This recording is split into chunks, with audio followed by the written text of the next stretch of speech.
Bonjour à tous, aujourd'hui on va parler du film The Northman, sorti ce mercredi, et réalisé par Robert Eggers,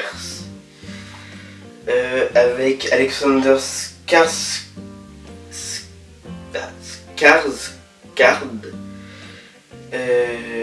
et Anya Taylor-Joy en acteurs principaux. Et il y a aussi un acteur connu en plus, Willem Dafoe, Nicole Kidman et Ethan Hawke dans des rôles principaux, mais légèrement moins que nos personnages principaux. Du coup, c'est un film qui parle de vikings, c'est un film sur les vikings. C'est une histoire de vengeance, certes assez classique, mais bien faite. Au début du film, on voit le roi Orwendil venir rentrer d'une bataille, et il décide, après les festoiements, la fête de son arrivée, il décide de faire devenir son fils un homme, son fils Hamlet. Et en étant sorti de cette cérémonie, Orwendil se fait tuer, laissant donc Hamlet tout seul, et il se fait tuer par Fjolnir, le frère du Orwendil, le père d'Hamlet.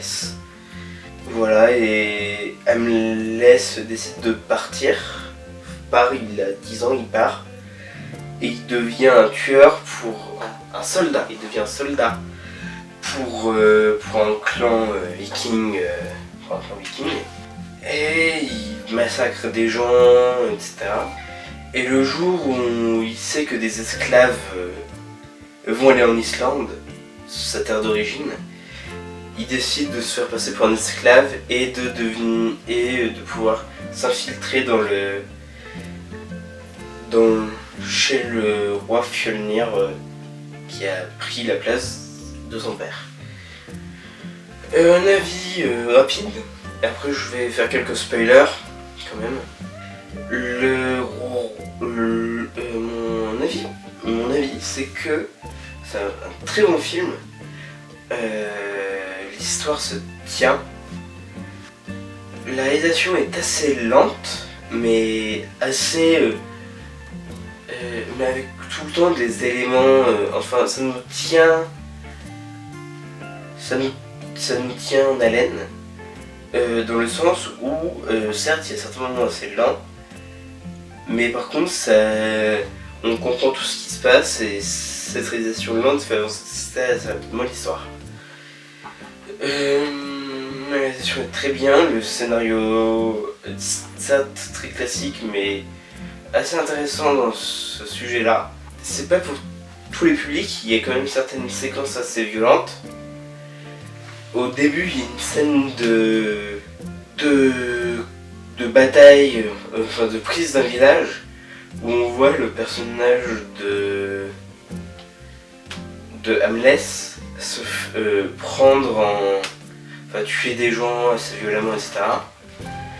Et voilà, et aussi c'est une histoire de vengeance, et du coup il veut faire souffrir le roi Fjolnir, et du coup ce qu'il fait, c'est qu'il tue des personnages du village au fur et à mesure, mais du coup là je vais rentrer en section spoiler pour mieux en parler.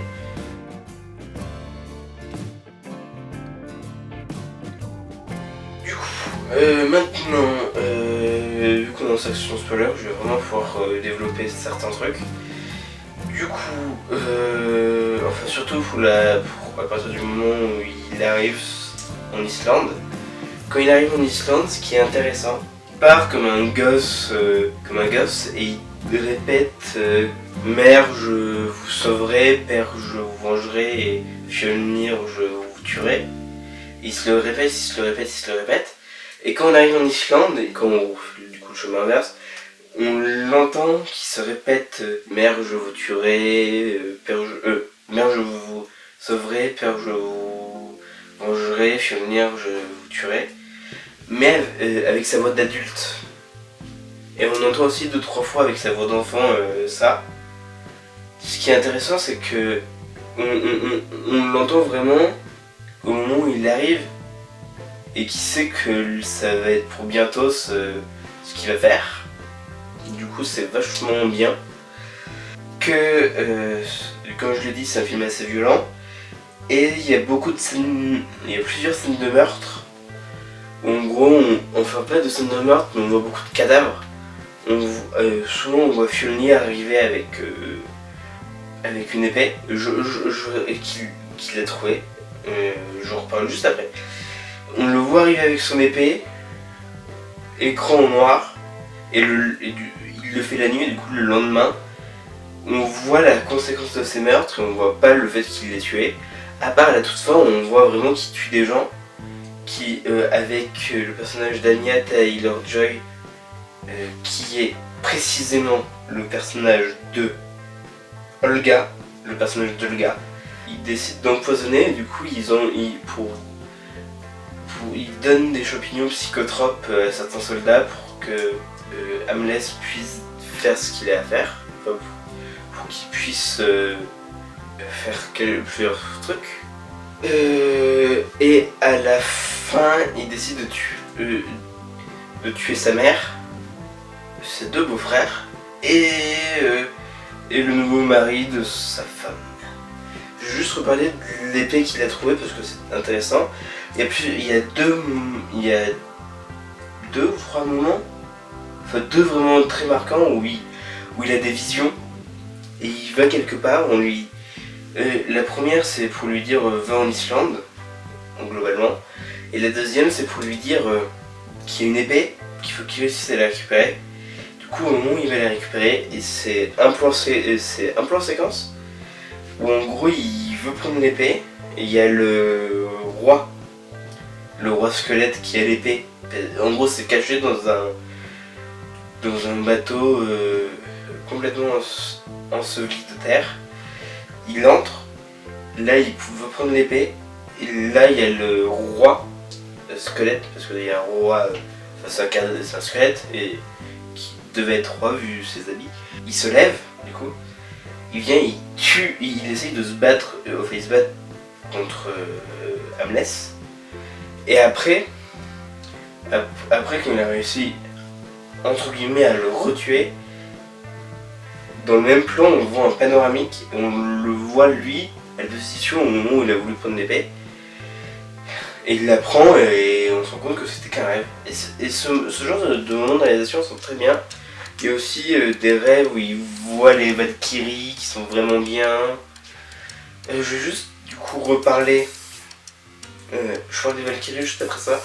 Je voulais aussi reparler de la mère et de Fjolnir. En gros, Fjolnir a eu un enfant avec sa première femme. Et au moment où il a pris le pouvoir de force, il a décidé de prendre comme épouse l'ancienne reine. Du coup, ce qui fait que maintenant l'ancienne reine est aussi et en fait c'est toujours la même reine. Et quand Hamlet va voir sa mère avant d'aller tuer Fjolnir, elle lui dit que son père elle le détestait, qu'elle détestait aussi Hamlet. Et du coup, ce qui fait que c'est le grand fou d'orage. D'abord, il ressort d'énervement. Le lendemain, il revient et il décide de la tuer. Il décide de la tuer et à ce moment-là, il y a son petit frère qui arrive et il décide de le tuer. Et c'est à ce moment-là où Fjolnir arrive. Il se donne un point de rendez-vous à côté du cratère d'un volcan en feu. Et du coup, le combat est très fort de sens. Parce que à la fin, je vous donne vraiment l'élément de fin, Fjolnir et Hamlet s'entretuent après un combat alors que Fjolnir voulait le tuer, alors que les deux voulaient s'entretuer. On voit 2 fois une Valkyrie, une fois après que Hamlet ait tué le plus grand des 2 fils de Fjolnir. Là on croit qu'il est mort, En réalité non, c'est Olga qui l'a sauvé, qui l'a mis dans un bain chaud, enfin pas un fjord, pas un lac, mais un petit truc d'eau chaude qu'il y a naturellement en Islande. Et du coup, ça fait que il se réveille, il va bien. Et après, il décide de revenir. Et après, ils s'entretuent, les deux. Et c'est à ce moment-là qu'on voit pour la deuxième et dernière fois la Valkyrie.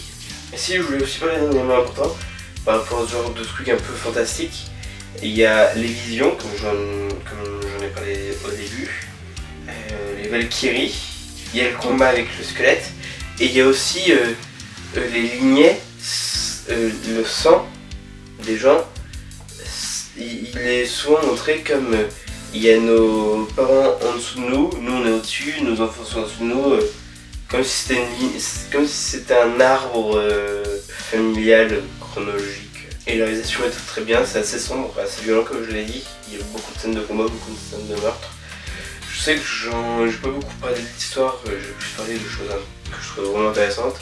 Mais parce que je veux pas trop vous en dire de l'histoire, même si j'ai quand même spoilé pas mal. Mais du coup voilà, c'était encore une vidéo un peu improvisée. Normalement, si c'est pas dans 2 semaines, ce sera dans 3 semaines. Je vais revenir avec d'autres critiques, enfin d'autres analyses de films, dépendant de s'il y a un film qui m'intéresse, qui sort au cinéma ou pas. Voilà, juste petite info, il y aura très souvent soit une vidéo sur les Retours vers le futur, soit une vidéo sur les aliens, l'une des deux, mais si je fais l'une en première, je ferai l'autre en deuxième, obligatoirement. Je vous dis à dans 2 ou 3 semaines, dépendant du temps que je mets pour écrire mon épisode sur l'un des films. Et voilà, à plus.